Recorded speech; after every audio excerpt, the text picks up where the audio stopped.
हरे कृष्णा दोस्तों।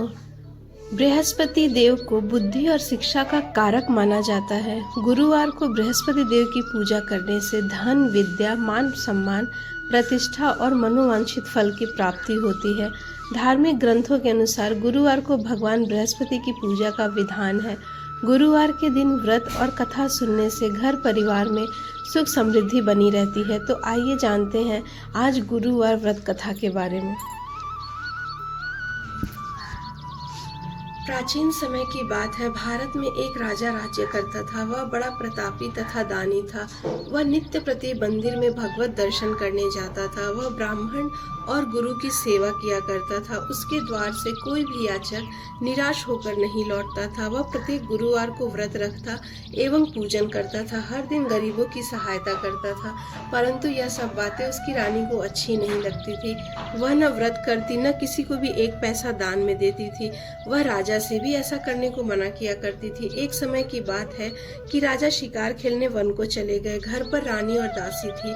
उस समय गुरु बृहस्पति साधु का रूप धारण कर राजा के दरवाजे पर भिक्षा मांगने आए। तो साधु ने रानी से भिक्षा मांगी तो वह कहने लगी, हे साधु महाराज, मैं इस दान और पुण्य से तंग आ गई हूँ। इस कार्य के लिए तो मेरे पतिदेव बहुत हैं। अब आप ऐसी कृपा करें कि सारा धन नष्ट हो जाए और मैं आराम से रह सकूं। साधु रूपी बृहस्पति देव ने कहा, हे देवी, तुम बड़ी विचित्र हो। संतान और धन से तो कोई दुखी नहीं होता, इसको सभी चाहते हैं। पापी भी पुत्र और धन की इच्छा करता है। अगर तुम्हारे पास धन अधिक है तो भूखे मनुष्यों को भोजन कराओ, प्याऊ लगवाओ, ब्राह्मणों को दान दो, धर्मशालाएं बनवाओ, कुआं, तालाब, बावड़ी, बाग बगीचे आदि का निर्माण करवाओ तथा निर्धनों की कुंवारी कन्याओं का विवाह कराओ। साथ ही यज्ञ आदि करो। इस प्रकार के कर्मों से आपके कुल का और आपका नाम परलोक में सार्थक होगा और तुम्हें स्वर्ग की प्राप्ति होगी। परंतु रानी साधु की इन बातों से खुश नहीं हुई। उसने कहा, हे साधु महाराज, मुझे ऐसे धन की आवश्यकता नहीं जिसको मैं अन्य लोगों को दान देती फिरूं, जिसको रखने और संभालने में ही मेरा सारा समय नष्ट हो रहा है। साधु ने कहा, हे देवी, यदि तुम्हारी ऐसी ही इच्छा है तो मैं तुम्हें जैसा बताता हूँ तुम वैसा ही करना। बृहस्पतिवार के दिन घर आंगन को गोबर से लीपना, अपने केशों को पीली मिट्टी से धोना, केशों को धोते समय स्नान करना, राजा से कहना वह हजामत करवाए। अपने केशों को पीली मिट्टी से धोने के बाद भोजन में मांस मदिरा खाना, कपड़े धोबी के यहाँ धुलने देना। इस प्रकार 7 बृहस्पतिवार करने से आपका सारा धन नष्ट हो जाएगा। यह कहकर साधु महाराज रूपी बृहस्पति अंतर ध्यान हो गए। रानी ने साधु के कहने अनुसार 7 बृहस्पतिवार तक वैसा ही करने का विचार किया। साधु के बताए अनुसार कार्य करते हुए केवल 3 बृहस्पतिवार ही बीते थे कि उसकी समस्त धन संपत्ति नष्ट हो गई। भोजन के लिए दोनों समय परिवार तरसने लगा तथा सांसारिक भोगों से दुखी रहने लगा। तब राजा रानी से कहने लगा कि हे रानी, तुम यहाँ पर रहो, मैं दूसरे देश को जाता हूँ, क्योंकि यहाँ पर सभी मनुष्य मुझे जानते हैं, इसलिए मैं यहाँ पर कोई काम नहीं कर सकता। मैं अब परदेश जा रहा हूँ, वहाँ कोई काम धंधा करूँगा, शायद हमारे भाग्य बदल जाए। ऐसा कहकर राजा परदेश चला गया। वह वहाँ जंगल से लकड़ी लाता, शहर में बेचता। इस तरह वह जीवन व्यतीत करने लगा। इधर राजा के बिना रानी और दासियां दुखी रहने लगी। किसी दिन भोजन मिलता और किसी दिन जल पीकर ही रह जाती। एक समय रानी और दासियों को 7 दिन बिना भोजन के व्यतीत करने पड़े। तो रानी ने अपनी दासी से कहा, हे दासी, यहाँ पास ही के नगर में मेरी बहन रहती है, वह बड़ी धनवान है। तू उसके पास जा और वहाँ से कुछ शेर भेजर मांग कर ले आ, जिससे कुछ समय के लिए गुजारा हो जाएगा। दासी रानी की बहन के पास गई। रानी की बहन उस समय पूजा कर रही थी। बृहस्पतिवार का दिन था। दासी ने रानी की बहन से कहा, हे रानी, मुझे आपकी बहन ने भेजा है, मुझे 5 शेर भेजर दे दो। दासी ने यह बात अनेक बार कही, परंतु रानी की बहन ने कोई उत्तर ही नहीं दिया, क्योंकि वह उस समय बृहस्पतिवार का कथा सुन रही थी। जब दासी को रानी की बहन से कोई उत्तर नहीं मिला तो वह बहुत दुखी हुई और उसे क्रोध भी आया। वह लौटकर रानी से बोली, हे रानी, आपकी बहन तो बहुत ही घमंडी है, वह छोटे लोगों से बात भी नहीं करती। मैंने उससे कहा तो उसने कोई उत्तर भी नहीं दिया और मैं वापस चली आई। रानी बोली, हे दासी, इसमें उसका कोई दोष नहीं है। जब बुरे दिन आते हैं तब कोई सहारा नहीं देता। अच्छे बुरे का पता विपत्ति में ही लगता है। जो ईश्वर की इच्छा होगी वही होगा। यह सब हमारे भाग्य का ही दोष है। उधर रानी की बहन ने सोचा कि मेरी बहन की दासी आई थी, मैं उससे बोली नहीं, इससे वह बहुत दुखी हुई होगी। अतः कथा सुन और विष्णु भगवान का पूजन समाप्त कर वह अपनी बहन के घर आई और कहने लगी, हे बहन, मैं बृहस्पतिवार का व्रत कर रही थी, तुम्हारी दासी हमारे घर गई थी, परंतु परंतु जब तक कथा होती है तब तक हम लोग न उठते हैं और न ही बोलते हैं, इसलिए मैं नहीं बोली। कहो दासी क्यों गई थी? तब रानी बोली, बहन हमारे घर अनाज नहीं था, वैसे तुमसे कोई बात छिपी नहीं है, इस कारण मैंने दासी को तुम्हारे पास 5 सेर भेजा लेने के लिए भेजा था। रानी की बहन बोली, बहन देखो बृहस्पति भगवान सबकी मनोकामना पूर्ण करते हैं, देखो शायद तुम्हारे घर में अनाज रखा हो। यह सुनकर दासी घर के अंदर गई तो वहाँ उसे एक घड़ा भेजर से भरा हुआ मिला। उसे बड़ी हैरानी हुई क्योंकि उसने एक एक बर्तन देख लिया था और सब खाली था। उसने बाहर आकर अपनी रानी को बताया। दासी रानी से कहने लगी कि रानी देखो, वैसे हमको जब अन्न नहीं मिलता तो हम रोज व्रत ही करते हैं, अगर इनसे व्रत की विधि और कथा पूछ ली जाए तो हम भी कर लिया करेंगे। दासी के कहने पर रानी ने अपनी बहन से बृहस्पतिवार व्रत के बारे में पूछा। उसकी बहन ने बताया, हे रानी बहन, बृहस्पतिवार को सूर्योदय से पूर्व उठकर स्नान करके बृहस्पतिवार का व्रत करना चाहिए, लेकिन उस दिन सर नहीं धोना चाहिए। बृहस्पतिवार के व्रत में चने की दाल और मुनक्के से विष्णु भगवान का केले के वृक्ष की जड़ से पूजन करें और दीपक जलाएं। उस दिन एक ही समय भोजन करें, भोजन भी पीले खाद्य पदार्थ का करें तथा कथा सुने। इस प्रकार करने से गुरु भगवान प्रसन्न होते हैं, अन्न पुत्र धन देते हैं। इस तरह व्रत और पूजन की विधि बताकर रानी की बहन अपने घर लौट गई। रानी और दासी दोनों ने निश्चय किया कि वे बृहस्पति भगवान का पूजन जरूर करेंगे। 7 दिन बाद जब बृहस्पतिवार आया तो उन्होंने व्रत रखा और गुड़साल में जाकर चना और गुड़ बिन लाई तथा उसकी दाल से केले की जड़ में विष्णु भगवान का पूजन किया। अब भोजन कहाँ से आए, दोनों बड़ी दुखी हुई, परंतु उन्होंने व्रत किया था, इस कारण बृहस्पति देव भगवान बहुत प्रसन्न थे। वे एक साधारण व्यक्ति के रूप में 2 थालों में सुंदर पीला भोजन लेकर आए और दासी को देकर बोले, हे दासी, यह भोजन तुम्हारे और रानी के लिए है, तुम दोनों करना। दासी भोजन पाकर बड़ी प्रसन्न हुई, रानी से बोली, रानी भोजन कर लो। रानी को भोजन आने के बारे में कुछ पता नहीं था, इसलिए वह दासी से बोली, जा तू ही भोजन कर। तब दासी ने कहा, एक व्यक्ति हम दोनों के लिए 2 थालों में भोजन दे गया है, इसलिए मैं और आप दोनों साथ साथ भोजन करेंगे। फिर दोनों ने गुरु भगवान को नमस्कार कर भोजन प्रारंभ किया। उसके बाद से वे प्रत्येक बृहस्पतिवार को गुरु भगवान का व्रत और पूजन करने लगे। बृहस्पति भगवान की कृपा से उनके पास धन हो गया, परंतु रानी फिर पहले की तरह आलस्य करने लगी। तब दासी बोली, देखो रानी, तुम पहले भी इसी प्रकार आलस्य करती थी, तुम्हें धन को रखने में कष्ट होता था, इसी कारण सभी धन नष्ट हो गया। अब गुरु भगवान की कृपा से हमें धन मिला है तो तुम्हें फिर आलस्य होता है। बड़ी मुसीबतों के बाद हमने यह धन पाया है, इसलिए हमें दान पुण्य करना चाहिए। तुम भूखे मनुष्यों को भोजन कराओ, प्याऊ लगवाओ, ब्राह्मणों को दान दो, कुआं, तालाब, बावड़ी आदि का निर्माण करवाओ, मंदिर पाठशाला बनवाकर दान दो, कुंवारी कन्याओं का विवाह करवाओ और धन को शुभ कार्यों में खर्च करो, जिससे तुम्हारे कुल का यश बढ़ेगा, स्वर्ग प्राप्त होगा और आपके पितृ भी प्रसन्न होंगे। दासी की बात मानकर रानी ने इसी प्रकार के कर्म करने प्रारंभ किए, जिससे उनका काफी यश फैलने लगा। एक दिन रानी और दासी आपस में विचार करने लगी कि न जाने राजा किस दशा में होंगे, उनकी कोई खोज खबर नहीं है। गुरु भगवान से उन्होंने प्रार्थना की और भगवान ने रात्रि में राजा को स्वप्न में कहा, हे राजा उठ, तेरी रानी तुझको याद करती है, अब अपने देश को लौट जा। राजा प्रातः काल उठकर जंगल से लकड़ियां काटकर लाने के लिए जंगल की ओर चल पड़ा। जंगल से गुजरते हुए वह सोचने लगा कि रानी की गलती से कितने दुख भोगने पड़े। राजपाट छोड़कर उसे जंगल में आकर रहना पड़ा। जंगल से लकड़ियां काटकर उन्हें बेचकर गुजारा करना पड़ा। उसी समय उस जंगल में बृहस्पति देव एक साधु का रूप धारण कर आए और राजा के पास आकर बोले, हे लकड़हारे, तुम इस सुनसान जंगल में किस चिंता में बैठे हो, मुझे बतलाओ। यह सुन राजा के नेत्रों में जल भर आया और वह साधु की वंदना कर बोला, हे प्रभु, आप सब कुछ जानने वाले हैं। इतना कहकर राजा ने साधु को अपनी संपूर्ण आत्मकथा सुनाई। महात्मा स्वभाव से दयालु हैं। वे राजा से बोले, हे राजा, तुम्हारी पत्नी ने बृहस्पति देव के प्रति अपराध किया था, जिसके कारण तुम्हारी यह दशा हुई है। अब तुम किसी प्रकार की चिंता मत करो, भगवान तुम्हें पहले से अधिक धन देंगे। देखो, तुम्हारी पत्नी ने बृहस्पतिवार का व्रत करना प्रारंभ कर दिया है। अब तुम भी बृहस्पतिवार का व्रत करके चने की दाल, गुड़ और जल को लोटे में डालकर केले के पत्ते से भगवान विष्णु का पूजन करो। फिर कथा कहो या सुनो, भगवान तुम्हारी सभी मनोकामनाओं को पूर्ण करेंगे। साधु को प्रसन्न देखकर राजा बोला, हे प्रभु, मुझे लकड़ी बेचकर इतना पैसा भी नहीं बचता कि भोजन के उपरांत कुछ बचा सकूं। मैंने रात्रि में अपनी रानी को व्याकुल देखा। मेरे पास कोई साधन नहीं कि मैं समाचार जान सकूं। फिर मैं बृहस्पतिवार की कौन सी कहानी कहूं या सुनूं? मुझे तो कुछ भी मालूम नहीं है। साधु ने कहा, हे राजा, तुम किसी बात की चिंता मत करो। बृहस्पतिवार के दिन तुम रोजाना की तरह लकड़ियां लेकर शहर में जाओ। तुम्हें रोज से दुगुना धन प्राप्त होगा, जिससे तुम भली भांति भोजन कर लोगे और बृहस्पति देव की पूजा का सामान भी आ जाएगा। अब बृहस्पतिवार की कथा मुझसे सुनो। बृहस्पतिवार की कथा इस प्रकार है कि प्राचीन काल में एक बहुत ही निर्धन ब्राह्मण था। उसकी कोई संतान ही नहीं थी। वह नित्य पूजा पाठ करता, परंतु उसकी स्त्री बहुत मलिनता के साथ रहती थी।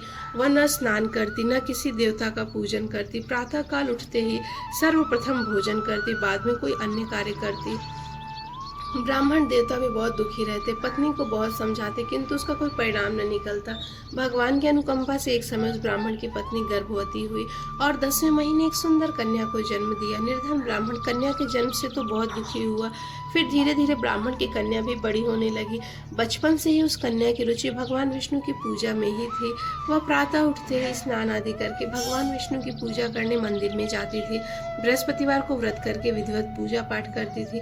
पूजा पाठ के बाद पढ़ने के लिए पाठशाला में जाती थी। घर से चलते हुए मुट्ठी भर जौ साथ लेकर जाती और पाठशाला के रास्ते में थोड़े थोड़े जौ गिराती जाती थी। जब वह पाठशाला से घर लौटती तो जौ के वह दाने सोने में बदले हुए मिलते थे। लड़की सभी सोने के दाने बीन लाती थी। जब एक दिन वह सोने के दानों को साफ कर रही थी, तब उसकी माँ ने कहा, बेटी, सोने के दाने साफ करने के लिए तुम्हें सोने का सूप भी होना चाहिए। अगले दिन बृहस्पतिवार था। तब उस लड़की ने भगवान बृहस्पति देव की पूजा करते हुए प्रार्थना किया कि हे भगवान, यदि मैंने आपका व्रत विधिवत किया हो तो मुझे सोने का सूप दे दो। भगवान बृहस्पति देव ने उसकी मनोकामना पूरी करने का वचन दिया। तब जब वह पाठशाला से लौटते समय उसे रास्ते में सोने का एक सूप पड़ा हुआ मिला। घर लौटकर सोने का सूप अपनी माँ को दिखाकर वह सोने के दाने साफ करने लगी। उसी समय नगर का राजकुमार उसके घर के पास से गुजरा। उस सुंदर लड़की को सोने के सूप में जौ साफ करते देख राजकुमार उस पर मोहित हो गया। महल में लौटकर राजकुमार ने राजा से उस लड़की से विवाह करने की इच्छा प्रकट की। तो राजा ने ब्राह्मण को महल में बुलाकर राजकुमार से उसकी लड़की के विवाह की बात कही। ब्राह्मण भी तैयार हो गया। धूमधाम से उस लड़की का विवाह राजकुमार से हो गया। दुल्हन बनकर ब्राह्मण की लड़की महल में चली गई। लड़की के चले जाने से ब्राह्मण फिर निर्धन हो गया। उसे कई दिन भोजन भी नहीं मिलता था। बहुत दुखी होकर ब्राह्मण एक दिन अपनी लड़की के पास गया। अपने पिता से उसका निर्धनता का समाचार सुनकर लड़की ने अपने पिता को बहुत सारा धन देकर विदा किया। उस धन से ब्राह्मण के कुछ दिन तो आराम से गुजर गए, लेकिन जल्दी ही फिर भूखों मरने की हालत हो गई। ब्राह्मण अपनी लड़की से धन लेने के लिए फिर महल में पहुंचा। लड़की ने पिता की बुरी हालत देखकर कहा, पिताजी, आखिर आप कब तक मुझसे धन लेकर जीवन यापन करेंगे? आप कोई ऐसा उपाय क्यों नहीं करते जिससे आपका घर धन संपत्ति से भर जाए? तब ब्राह्मण ने कहा, बेटी, मैंने तेरी माँ को बहुत समझा लिया, पर उसका फुहड़पन नष्ट ही नहीं होता। अगर उसका फुहड़पन नष्ट हो तो घर की निर्धनता भी दूर हो जाए। तब कुछ सोचकर लड़की ने पिता से कहा कि आप कुछ दिनों के लिए माँ को मेरे पास छोड़ जाओ। तब ब्राह्मण पत्नी को लड़की के पास महल में छोड़ गया। लड़की ने अपनी माँ से कहा कि माँ, तुम कल प्रातः उठकर स्नान आदि करके भगवान विष्णु की पूजा अवश्य करना। पूजा करने से ही तुम्हारी निर्धनता दूर होगी। लेकिन उसकी माँ ने उसकी कोई बात नहीं मानी। तब क्रोधित होकर लड़की ने अपनी माँ को एक कक्ष में बंद कर दिया। सूर्योदय के समय माँ को उठाकर जबरदस्ती उससे स्नान कराया। फिर मंदिर में ले जाकर भगवान बृहस्पति की पूजा कराई। कुछ दिनों तक ऐसा करने से माँ की बुद्धि में स्वयं परिवर्तन हुआ और वह स्वयं बृहस्पतिवार का व्रत रखने लगी। उसके व्रत रखने से ब्राह्मण के घर में भगवान विष्णु की अनुकंपा से धन की वर्षा होने लगी। दोनों पति पत्नी धन संपत्ति पाकर आनंद पूर्वक जीवन यापन करते हुए विष्णु धाम को चले गए। लकड़हारा बने राजा ने उन साधु से भगवान बृहस्पति की यह कथा सुनी और बृहस्पतिवार व्रत करने का भगवान विष्णु के सामने उसने प्रण लिया। उस दिन से उसके सभी क्लेश भी दूर हो गए। लेकिन अगले बृहस्पतिवार को कामकाज में अधिक व्यस्त रहने के कारण उसने भगवान बृहस्पति देव जी का व्रत ही नहीं किया। भगवान बृहस्पति देव उस लकड़हारे से बहुत क्रोधित हुए और उसे उसके भूल की सजा दी। उस दिन नगर के राजा ने नगर में घोषणा करके सबको सूचित किया कि प्रत्येक नागरिक मेरे महल में भोजन करने आवे। जो नहीं आवेगा उसे अपराधी मानकर भारी दंड दिया जाएगा। लकड़हारा बने राजा ने उस नगर के राजा की घोषणा तो सुनी, लेकिन जंगल से लकड़ी काटकर लाने और बेचने में देर हो जाने के कारण वह समय पर महल में भोजन करने नहीं जा सका। अतः राजा के सैनिक लकड़हारे को पकड़कर महल में ले गए। राजा ने उसे महल के कक्ष में बैठाकर भोजन कराया। उस कक्ष में खूंटी पर रानी का सोने का हार लटका हुआ था। लकड़हारा अकेला उस कक्ष में भोजन कर रहा था। तभी उसने एक आश्चर्यजनक घटना घटते देखी। देखते ही देखते वह खूंटी हार को निगल गई। थोड़ी देर के बाद राजा ने हार को गायब देखा तो लकड़हारे को कारावास में डलवा दिया। लकड़हारा मन ही मन अपने भाग्य को कोसने लगा। तभी उसे जंगल में मिले साधु का स्मरण हो आया। थोड़ी देर में भगवान बृहस्पति देव सन्यासी के रूप में उसके सामने प्रकट हुए और कहा, लकड़हारे, तुमने मेरे प्रति अपराध किया है। तुमने बृहस्पति देव की पूजा नहीं की, इसी कारण तुम्हें कष्ट हुआ है। लेकिन अब चिंता मत करो। बृहस्पतिवार के दिन कारागार के दरवाजे पर तुम्हें कुछ पैसे पड़े हुए मिलेंगे। उन पैसों से भगवान बृहस्पति देव का व्रत करना और उनकी पूजा करोगे तो तुम्हारे सब दुख नष्ट हो जाएंगे। बृहस्पतिवार के दिन दरवाजे पर पड़े मिले पैसों से चना और गुड़ मंगाकर लकड़हारे ने बृहस्पतिवार की कथा कही तो भगवान बृहस्पति देव ने प्रसन्न होकर उस नगर के राजा को स्वप्न में लकड़हारे को कारागार से मुक्त करने को कहा। सुबह राजा ने अपने कक्ष में आकर देखा तो खूंटी पर रानी का हार टंगा हुआ था। राजा ने लकड़हारे को मुक्त कर दिया, उसे धन आभूषण देकर विदा किया। लकड़हारा बना राजा उस नगर से चलकर अपने नगर में पहुंचा तो उसे नगर में कुएं, धर्मशाला, बाग बगीचे आदि देखकर बहुत प्रसन्नता हुई। राजा ने किसी से पूछा कि यह कुएं, धर्मशालाएं किसने बनवाई हैं। सबने उसे बताया कि यह सब रानी और उसकी दासी ने बनवाए हैं। राजा महल में पहुंचा तो रानी ने उसका भव्य स्वागत किया। तब राजा ने निश्चय किया कि सप्ताह में तो एक बार सभी बृहस्पति का व्रत तथा पूजन करते हैं, परंतु मैं प्रतिदिन व्रत किया करूंगा तथा दिन में 3 बार कथा कहा करूंगा। अब राजा हर समय दुसाले में चने की दाल बांधे रहता था तथा दिन में 3 बार बृहस्पति की कथा कहता। कुछ दिनों के बाद राजा को अपने बहन की याद आई। एक दिन घोड़े पर सवार होकर राजा अपनी बहन से मिलने चल दिया। अभी राजा नगर के बाहर ही पहुंचा था कि उसने कुछ लोगों को शव ले जाते हुए देखा। राजा को स्मरण हो आया कि आज उसने किसी को बृहस्पतिवार की कथा नहीं सुनाई। राजा ने उन लोग को रोककर कहा, भाइयों, अब शव को ले जाने से पहले मुझसे बृहस्पतिवार की कथा सुन लो। लोगों ने राजा पर क्रोधित होते हुए कहा कि तुम पागल तो नहीं हो। लेकिन कुछ बड़े बूढ़े लोगों ने कहा, अच्छा भाई, साथ में चलते चलते तुम अपनी कथा भी सुनाओ। राजा ने चलते हुए आधी कथा सुनाई थी कि शव हिलने लगा। राजा की पूरी कथा सुनाते ही वह शव उठकर राम राम बोलने लगा। लोगों ने हैरानी से दांतों तले उंगली दबाई और अगले बृहस्पतिवार से भगवान बृहस्पति देव का व्रत करने व कथा सुनने का निश्चय कर लिया। अब घोड़े पर सवार राजा चलते हुए किसान के पास पहुंचा। किसान अपने खेत में हल चला रहा था। राजा ने कहा, भाई, मुझसे बृहस्पतिवार की कथा सुन लो। किसान झुंझलाकर बोला, भाई, देख नहीं रहे, जितनी देर तक तुम्हारी कथा सुनूंगा उतनी देर में तो मैं पूरे खेत में हल चला लूंगा। राजा निराश होकर चलने लगा। तभी किसान के बैल लड़खड़ाकर जमीन पर जा गिरे। किसान के पेट में भी जोरों का दर्द होने लगा। उस किसान की पत्नी जब खाना लेकर आई तो उसने किसान से इस बारे में पूछा। तब किसान ने घुड़सवार की पूरी कहानी सुनाई। किसान की पत्नी दौड़ती हुई राजा के पास पहुंचकर हाथ जोड़कर बोली, भैया, मैं तुम्हारी कथा सुनने को तैयार हूँ। राजा ने उसके साथ खेत पर पहुंचकर बृहस्पतिवार की कथा सुनाई। तभी बैल उठकर खड़े हो गए। किसान के पेट का दर्द भी तुरंत ठीक हो गया। राजा अपनी बहन के घर पहुंचा तो उसकी बहुत आवभगत हुई। अगले दिन सुबह उठकर राजा ने देखा घर के सभी लोग भोजन कर रहे हैं। किसी भूखे को बृहस्पतिवार की कथा सुनाए बिना राजा भोजन नहीं करता था। उसने बहन से कहा कि बहन, क्या घर में कोई ऐसा व्यक्ति है जिसने अभी तक भोजन न किया हो। उसकी बहन बोली, भैया, हमारे घर में तो क्या आपको पूरे नगर में कोई ऐसा व्यक्ति नहीं मिलेगा जिसने अभी तक भोजन न किया हो। तब राजा ने बहन के घर से निकलकर उस नगर में बिना भोजन किए व्यक्ति की तलाश की।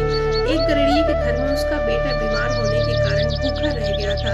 राजा ने उसको जाकर बृहस्पतिवार की कथा सुनाई। कथा सुनते सुनते गड़ेड़िए का बीमार बेटा बिल्कुल ठीक हो गया।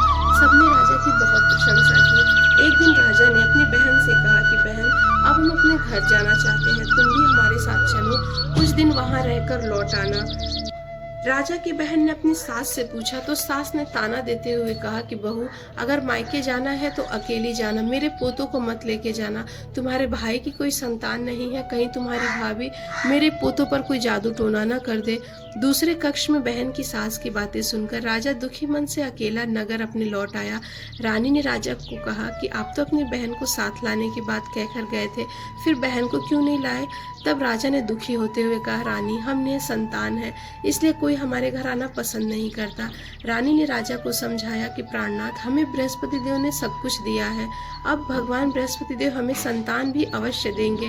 बृहस्पतिवार को विधिवत व्रत करते हुए राजा रानी ने भगवान बृहस्पति देव से संतान के लिए प्रार्थना की। कुछ दिनों के बाद उन्होंने स्वप्न में दर्शन देते हुए कहा, राजन, तेरी मनोकामना मैं अवश्य पूरी करूंगा। 1 सप्ताह बाद ही रानी गर्भवती हो गई।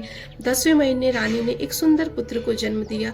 राजा रानी जीवन पर्यंत बृहस्पतिवार का व्रत करते रहे।